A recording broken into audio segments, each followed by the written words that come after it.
what chase most multinationals away from the country is multiple taxation. But that's exactly.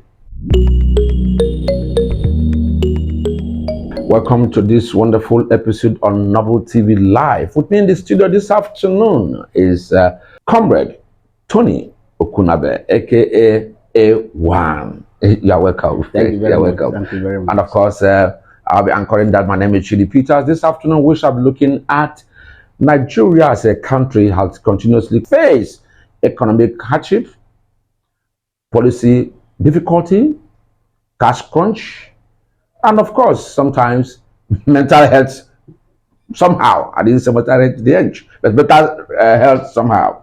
And of course, in Nigeria, businesses are going to suffer from all these segments. Of course, it has not been so easy for Nigerian businesses. But most importantly, what we want to discuss today is multiple taxation coming from the state, the federal, the local government, the community, even to the rural youth. Of course, that has continued to affect businesses in Nigeria. And well, we'll be in the studio to discuss that. It's not that person, like I said, Tony Okunabe. Let's move straight to the point. Multiple taxation in Nigeria and how it has affected businesses or how it's affecting businesses.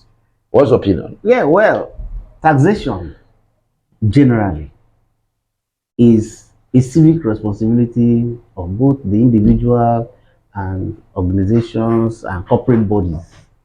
But the way it is in the country now is nothing to write home about. Let's take an example where we are now, like in Delta State. The state government will issue tax, collect tax from a shop owner that the business is not up to 500,000 gross of what is inside that shop. The state will issue tax notice, local government will issue tax notice, the community where she resides issue tax notice, even the youth within the street will come to collect tax. I mean, taxes or levies in form of taxes. You see, the state is the country, so to speak, is saying we are moving towards a situation where we have ease of doing businesses. But this situation that we find our businesses these days is no longer helping business, because if, for instance, I have a friend somewhere in town who gave me pieces and series of documents where the state government issued 150,000 naira. He distributes drinks. The state government issued 150,000 naira as tax. Then the state issued 50,000 naira. The local government issued 25,000 naira for one shop where he sells drink to pay. He got to a point. The guy now called me and said, "Come, how is this thing? Is this thing normal?" I said, "Let me look at it." And I saw tax from the state, tax from the local government, tax from this, tax from then. We're now talking about landlord tax where he rented his shop. So those are the things that if you ask how much is he making from the business is running, weekly or daily, weekly and monthly, that he'll be able to cover over 300,000 naira to pay as tax. It's not helping businesses, and that is why so many people are going out of business, because when they think of the tax they want to pay and the people coming around on monthly and weekly basis, it discourages them, and everybody will just pack up and go to his house. You did mention sanitation levy. Okay, yes, that's another sanitation levy. The sanitation you didn't levy. Call that one. Yes. You didn't call fire service levy. Yeah, they pay. They have to buy fire extinguisher. Yeah, you pay for it. You pay. Then you didn't talk about retainership. They don't talk about landlord increasing his rent. In fact, the shops, the way it is structured is they increase the rent of shop on annual basis. I have an office rented in a shop, and I've been given already a notice. I rented it last year June, and I've given a notice already this January. With different from when I will renew, I'm going to add another 50,000 naira to my rent. So, how much have I made from June last year till now? I don't think I've been able to cover the 460,000 naira which I paid. And already they are asking me to add another 50,000 naira, making it 510,000 naira.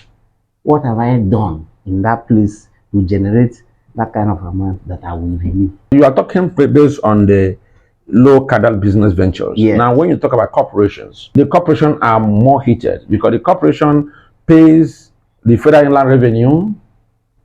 They pay that one. Of course, the state comes in, local government comes in, the mobile comes in, the NEPA comes in, environmental comes in, water corporation comes in. In fact, health also comes in. If you look closely in Nigeria, what chase most multinationals away from the country is multiple taxation. That's exactly.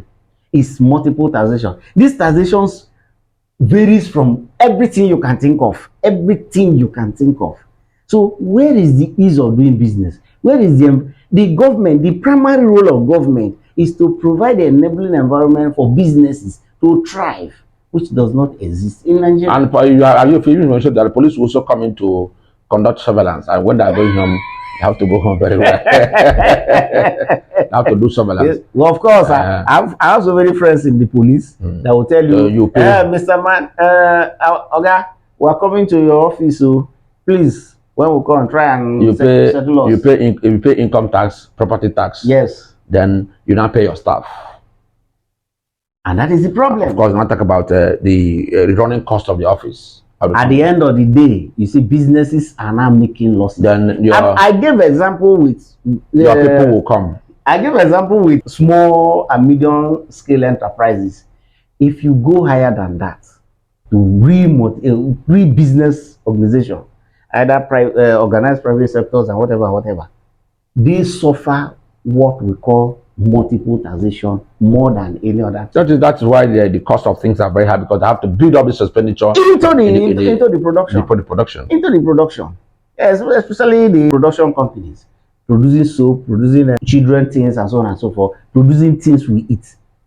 As soon as, because there's cost of diesel there, taxation is all the multiple taxation is added into it, because to produce a sachet of biscuits, you pay state government, pay local government, pay federal, pay community, pay the youth. Then the motor that will bring the motor that will even bring it to your shop, you have to pay all the persons on the road. The NAFDAC will come and ensure that the thing is working well. Then a standard quality organization will come in. Then consumer protection agency will also come in. Then army, they'll be passing by. No, army is not. I think they will passing by. Okay, they will just pass by. And you tell them hello. And of course, the custom will come in to ensure that it has no contraband. The immigration will come in also to ensure that you won't have a foreigner.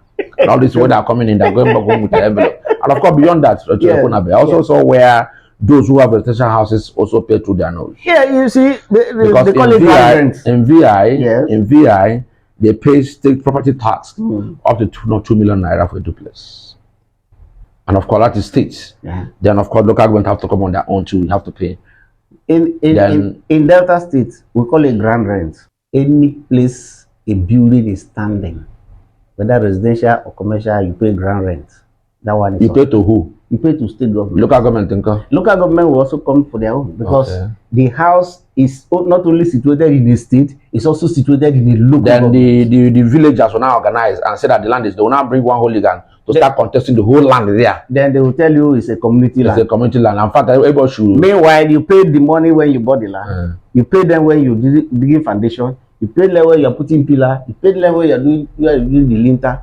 You paid tax when you are covering the building, when you are roofing. And to get the town planners also have to pay. You pay for that. And again, when you finish paying all these things, when your house is ready, you are living there, then maybe they have about 30 houses that are fine. They will now go and raise one hooligan. They will now come with document and say the land belongs to him. And that legal contest will bring. You now start settling. The committee will now tell you, oh, God, you have to bring 100,000, so they go court. That's what I'm going to drop this afternoon. We're talking about multiple taxation, multiple levies on Nigerians. And of course, it has been a burden where we have a lot of companies that become moribund because they can meet up with the multiple taxation and, of course, running costs of their company. And of course, we have residential houses also who are also having the brunt too, and the brunt too on them because multiple taxation of those houses is becoming something unusual and something unacceptable. And of course, the people who are doing small businesses to the battle pusher in the market, and of course, the little girl that is hawking granite, she pays levy or taxation, whatever they call it. So the governments have to sit up if we must have a robust economy country called Nigeria. Thank you very much, and of course, don't fail to subscribe, like, share, and comment on Noble TV Live. Let's see you some other time, and I come your way.